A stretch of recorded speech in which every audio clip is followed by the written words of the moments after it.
Good evening, YouTube. So today we're taking a look at the tier list for the HP burn tank. Yesterday we had the bleed tank, and the other day we had the poison tank. This is going to be the HP burning, and these are the HP burning tank heroes that we have in the game, at least at the moment. And these are only the legendary and mythic heroes that are available. I did not pick any epics. So this is going to be my personal opinion on this HP burning tier list, but I do think that I have the experience, having played almost 2 years, and also having a pretty good understanding of what is nice and what is not nice to have in early, mid and late games. So let's just jump out into it, guys, and let's see what we can do here. So from the right here we have the first hero. It is Meleon. She is a Dragon Tribe HP burning champion, and she's actually used in Faction Abyss. Well, at least in she's used in Faction Abyss for some. And early game you can use her for dungeons as well if you don't have anything else. She's actually a pretty decent hero. We do not use her in PvP, and we do not use her really in any endgame PvE stuff, but she is very nice and I do like her, and I think she's B tier actually. She's on the edge to an A tier, but I think A tier is reserved for some that are just the level above her, and so I'm going to put her at a B tier because she is a very strong HP burn and she will apply 5 stacks of HP burn very quick. So if you don't have her anyone else applying HP burn in maybe an early game dungeon team, then she can be very nice. You can also pair her with the Sonya if you can get him from the campaign quest by doing the 7-day login challenge. If you are a new player, then you can pair these two together. It's very nice, but I would not spend my resources on her like Dragon Eyes and stuff, right? Dragon Eyes I would only spend on hero that I put in S plus and S tier.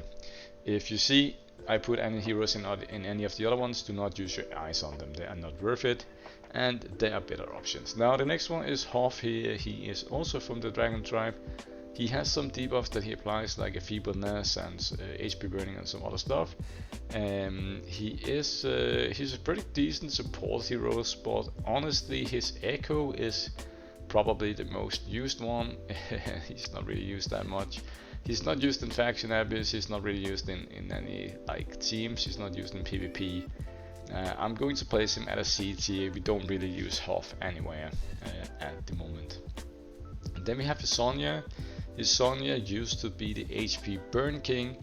He used to be one of the best damage dealers for guild boss, because guild boss is very important and it's always been important to get your daily resources from that, and he used to be one of those that could enable you to kill guild boss 5 and 6. He's also very good early game for dungeons. He's easy to get eyes for in the beginning, and if you don't have anything else and you do the challenge, the 7 days challenge, then his Sonya is a very nice pick, and I really like him. I'm gonna put him at A tier here. I think his Sonya is an A tier hero. He's not used in PvP, which is why we cannot put him in S tier. S and S plus is reserved for heroes that overall can be used for both PvE and PvP, and it's kind of your mark to see, okay, these heroes here, I can put all my eyes into them and all my resources without regretting it anytime soon, and that is why we have to put Sonya at A tier. He is not used in PvP. Now we have Sigmon here. He's from the Sword Harbor faction. You can use him to clear stage 30 together with all the other OP Sword Harbor heroes. He's very strong. He has a shield buff also, and you can use him in Liuli if you do not have any other shielders. I used him to clear, I think it was Liuli 5. As you can see, I don't have a Marilla, so I had to use someone else to try and survive, and I used him for that, and he is pretty decent. But I don't think he's I think he's on the level of Meleon. I don't think he's quite as strong as Sonya. I think he is on par with Meleon. They're pretty much the same anyways with counter attacking and stuff. Then we have Marilla, new hero, the newest HP burn tag hero that we got in the game. She definitely changed all HP burning teams with her res and her HP burning, max HP buff, and all the other stuff that she does. She's a very nice support hero. You can use her in some cases, you can use her in PvP as well. But she's definitely a hero that you can use in PvP. So and PvE, obviously she's in the 5-man teams, HP burn teams. I'm going to put her in S tier because you can safely use all your eyes on her without regretting it. And then we have the next one, it's Melo. He's an Elemental City hero, which means that you can only get him from Elemental City, and it will take you around 5 or 6 months to get his E5 if you clear Elemental City every time it's up.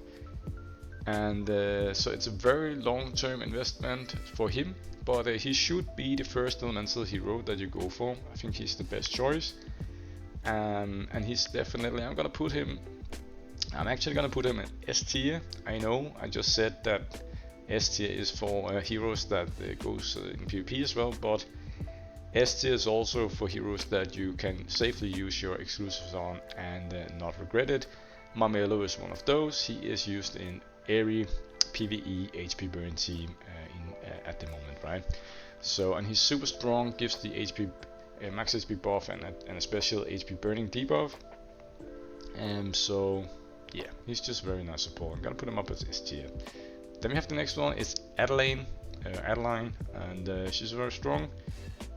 Used to be one of the best HP burn damage dealers before we had the Rato. She is used actually in Lioli for some people, and she has a place in PvE at high level, obviously. I don't think you should put your eyes into her, but I don't think you should regret getting any copies of her. I'm gonna put her at A tier because I don't think she's not really worth it to put your eyes into. You should hold on to your eyes if she's your only option. But if you get exclusive by pulling her, she's definitely worth it. So overall, she's worth it. A tier. Then we have Gunnar. Gunnar is the first one here in this category. Don't even bother. Not used in PvE or PvP anywhere, and simply not worth it. Ogman is a C tier. I'm gonna put him there because I think he's on the level of Hoff. Ogman has a cool design, really nice artwork. I love that artwork on Ogman, and you can get his copies for 6,400 arena points, but it's not worth it. I think it's more worth it to just use them on Miracle Wishes and then get 10 every week. But it is possible to get his copies, and he is pretty decent early game, but there are better options for sure. So C tier on Ogman. Then we have Ostian. I like Ostian. He's a Holy Light faction hero. Before I got Lance, he was my best Holy Light damage dealer, and also he's pretty strong actually in Wuthering Coast as well. If you do not have like better options, he can do a lot of damage. If you don't have the Nerato, then he is probably one of the best HP burning damage dealers actually that you can have together with Adeline. So I'm gonna put him up here at A tier for sure. Very strong HP burning character. And the next one in line is Quinlan. Quinlan used to be one of the most sought after HP burning heroes back when Kazakh the Bull was still making YouTube videos, and he's not really used anywhere, but he can be put in if you don't have any, like if you don't have an Seal or you don't have any other CC heroes in PvP, then you can use Quinlan if you have him exclusive too, because he will put an HP burning and then he'll follow up with a freeze. So he's decent in PvP as well. I'm actually gonna put him at A tier, and it's a bit controversial I guess, but it's because he can be used in both PvE and PvP. So you should not use your eyes on him, but you should not regret pulling him. He is very strong. He can also do a lot of damage actually, and he's also very strong for faction abbeys, and he is also very good in Planar Rift actually, where you have to CC like the Lamb ads, Rebonica and Turf. If you have to CC those in the Lamb boss, then Quinlan can also work there. So I'm gonna put him at A tier. I still think he has a place in PvE and in PvP in some cases, right? Because let's face it, not everyone has crazy meta PvP heroes, so he can be used in PvP as well. Then we have Boban, free hero that we got here at Thanksgiving. I think she's a very nice hero, very strong. She does a lot of HP burning damage. She's also on par with, she's also resonant damage, and she's on par with these guys up here. So I think A tier for Boban, definitely useful. She can also be used in Lioli bosses. I have seen her in Lioli recently. Then we have Anhijin. She's on the banner on Friday. This video is December 2024. Anhijin is crazy HP burn damage dealer, actually, and one of the best like nukers, HP burning nukers. You can place her, she does her stuff real quick and puts the 5 stacks real quick on bosses.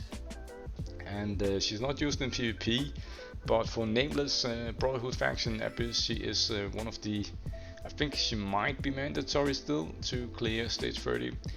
Very strong. I'm gonna put her at A tier for sure. I like Anhijin here, she's very cool. Then we have the next one in line is Nerade. Nerade is a mythic hero, which means you can build her with your mythic stones. So easy to get exclusives on, it just takes time and doesn't use your legendary Dragon Eyes, so very nice. She's also used in endgame PvE team, at the moment. Woodring Coast, Lioli, and the Planar Rift, and Purgatory also. She buffs the entire team with her passive, like I think it's like 45 or 60% damage, dot damage, and then 90% dot damage for herself. She doesn't do a lot of damage by herself, but if you spec her with speed and some effect hit and stuff like that, you can just use her as a pure support hero, and she's very nice. I'm gonna put her at S tier here, and the reason is that you can use your mythic stones on her. She's used in PvE endgame teams. She's nice early game. She's one of the like 3 first mythic heroes I would build if it was me. I would go for Nordak and then Ben Austin and Nerade. And she's a top tier hero that you cannot regret putting your resources into. And I have also seen her used in some PvP teams, like in 5-man teams. She can actually be used, and she does hit pretty hard in War Thrones as well, so just be on the lookout for that. And then we have the last one, cream de la cream. It is Erato, and I think if you've played the game the last year here, or just the last 6 months, since the summer, then you have definitely met an Erato in the game. And so it should come as no shock for you that Erato is an S+ hero. She is the top HP burning hero to have. She is the premium hero. She's an LTE, also known as a limited hero, that you can only get through special banners or special occasions or pay to win boxes. So hard to get, but also very, very strong. One of the best damage dealers in the game, in the entire game. Like, I think only beaten by, I would say, Giselle. Might be stronger than Erato, but I'm not too sure, but it's kind of hard to see, right? But definitely up there in the top. You should not regret putting any resources into Erato. She can be used at exclusive 0, 1, 2 and 3. So there we have it, guys. Erato at the top, and this is my list. This is how I would put it. Let me know in the comments down below if you agree with this list, or if you would have made any changes. What do you like of this format, this content here? And enjoy your evening and have a nice day. Bye.